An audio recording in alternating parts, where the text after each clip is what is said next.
Welcome back, Minecrafters. It's time for another episode of my Let's Play. Since I last streamed, I added this extra Nether portal room.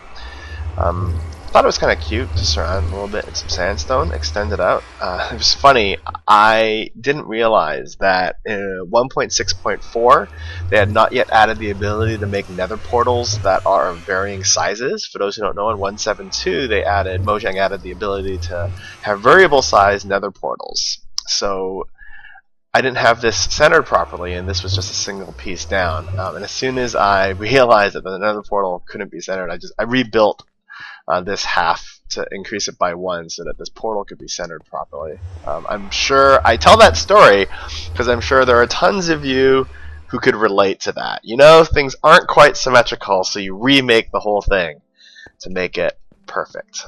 As I mentioned, this is a repeating pattern that goes around. I like the way that this is kind of looking. I made it a little bit higher. I think it's nice to have a small amount of height variation as you wander around the base. So the Nether portal goes up slightly. I'm using the sandstone walls on the interior to frame it a little bit. So that's coming along pretty nicely. Another project that I have is I just started the ME controller, but I haven't powered it yet. And that's because I realized I don't really have an excessive amount of power just yet. This was filled with lava, so I pumped all the lava out. Since I'm not using magmatic dynamos, I'm not sure the lava, I think I'm going to use decoratively. All of these, I think if I can fill this up, my friend FSX Yoda was saying that I should actually use the lava in a ring around the Nether portal, maybe in a walkway. Or it might be kind of cool to have some pathways that are basically made of lava. That could be a cute twist on things. I had some trouble with my sewage. So the sewers generate both sewage and mob essence. And every time there was some mob essence in the pipe, everything would go crazy. The pipes wouldn't flow properly, it would get clogged, my open blocks tanks I'd have like a line of mob essence and then a line of sewage, and there'd be like random mob essence pieces that are clogging things up. And that would cause all of my dynamos to stop running, which is powering my entire base. A future long-term project will be, first I need to get some leadstone energy cells to act as a buffer and backup batteries. But then we also want to have a backup power generation source that I can basically turn on. That'll be in the future though.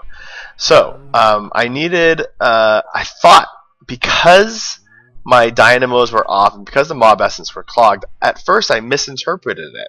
I thought that I wasn't generating enough sewage, so I bred some more cows and I captured some sheep, which I was eventually going to need anyways. I put a sound muffler there, by the way. Sound mufflers do exactly what they say. They muffle all of the baaing and the mooing of the cows and the sheep, so you don't have to listen to them. So if you don't have one of those, I highly recommend it. Turns out, sewage wasn't the bottleneck. But I don't mind, now I have an excess of sewage. The problem was the essence, so I'll show you how I dealt with that. And then the other problem was I am actually short sugar. So I've decided to start a second sugarcane farm, and just to be cool, I've built this structure here. So this is an outline of standard stone bricks with the stone. There is clear glass and then sand. I wanted to do the stone in double lengths because I have water above, and I didn't want to have the dripping water effect, so I do 2 layers of stone there. And then up this ladder we have water and sand, and this is where all of the sugarcane is going. I turned off my sugarcane pumping for a second so that I would have a lot of extra sugarcane that I could plant. So let's go ahead and do that, and then let's go ahead and resume sending the sugar to the generator system. And then now up here I can go ahead and place all this. So it's just it's water with 2 stones beneath it, and below this water is glass, so that the water, sorry, below the sand is glass, so the sand actually kind of shows through from underneath. Since the last Let's Play, I've had another neighbor move in, FGH1. He is one of our followers on YouTube, and he's moved in over there. He's got his tree farm going on, and he just settled in a couple hours ago, so he's going to be my neighbor as well. We got all of this sugar cane laid down. And then the obvious next step, I'll set up another harvester just for the second layer of sugarcane. Let me tell you how. So once I realized that the sugar reactant was the problem and the clogging was the problem, I tried piping off the excess mob essence into a side pipe, but I logged in and it was still bad, and I couldn't figure out why. So what I wound up doing is I applied servos coming out of the sewers, because the sewers generate mob essence over here and sewage, mob essence on the left and sewage on the right. On the other hand, if I put a servo on here, I now filter for sewage. For those who don't know, by the way, how to filter for particular fluids, the easiest way is to grab a portable tank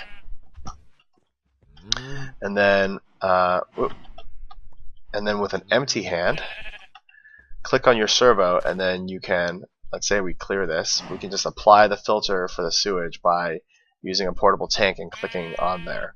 So I've got a filter for the sewage over here, and I've got a filter for the sewage over here, so only sewage gets pulled out of the sewers. And if mob essence gets caught in here, the mob essence will just stay in there. And maybe we'll put on a second pipe later for the mob essence. And then now everything is flowing very smoothly into my giant sewage tank reservoir. But like I said, now I have tons of sewage, and I have way more than before because I bred some cows and sheep thinking I didn't have enough, but the actual problem is a lack of sugar. For this next part, I go ahead and light my sugar farm from underneath. I made some yellow inverted lamps. I'm playing the footage back and recording this afterwards on a narration track at double the speed because nothing spectacularly interesting happens, so it's basically fast forward you past this part. I basically just look at the lamps and try to figure out where I want the lamps to be to cast a nice amount of light. I end up realizing that I need these inverted lamps not only here, but I decide I want them on top as well. Of course, you know, you want that to look kind of nice. So we'll use this is sort of like a bottom floor lighting pattern, but I don't want to mess around with lighting too much. Just quick and simple. So up top we'll use the smooth sandstone. But as I'm working on this, I also need to set up the piping for the harvester. So we need to have potentially up to 3 pipes. There needs to be 1 energy conduit that comes up to provide power to the harvester. There needs to be a fluid duct potentially to pull the not the sewage, but the sludge down. And then there needs to be an item duct to send the sugar back down. And for a lot of planter setups, you also need ducts to replant using a planter, but fortunately sugarcane doesn't need replanting, so that's very straightforward. So we have the redstone line going up, and then we'll bring some item ducts. Oh wait, do I want it to come down? I probably don't want it to come straight down. I probably want it to come down through the bottom of that so it looks a little bit nicer, right? Yeah, because we care.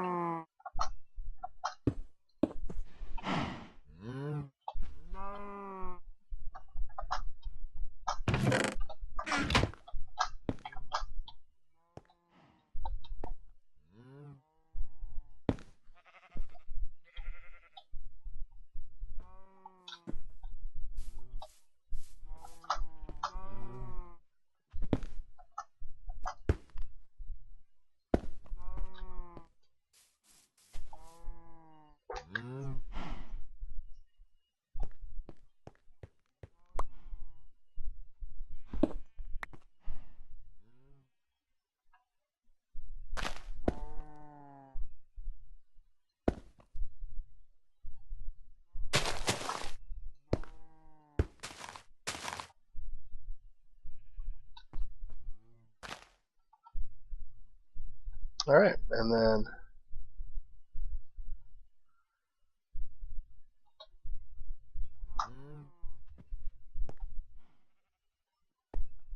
that should work. To pipe everything. Oh, and then I need a range upgrade.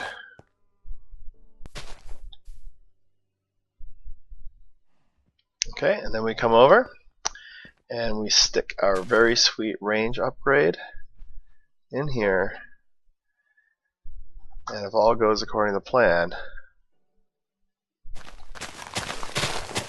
it just starts shearing everything,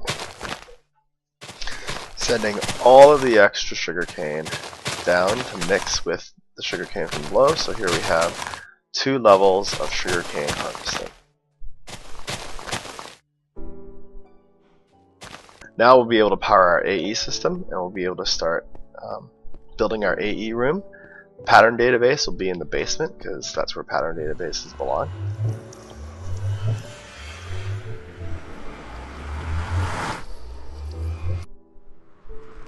Over here in the Nether, I've created a room surrounded for safety. I came out here and did a little bit of cobalt mining and looking around. Oh, some fearsome little guy. And I can kind of see that, oh, it's not showing up here, but I believe I scouted out a Nether fortress. So in a future episode, we are going to head up here and scope out that Nether fortress and maybe start looking for some Nether wart, soul sand, and blazes, and most importantly, so that we can make a wither farm and get that Nether star.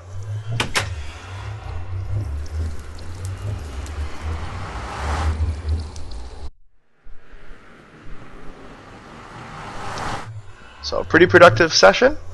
Got ourselves a lot going on. Infinite power without using reactant dynamos. Happy Minecrafting.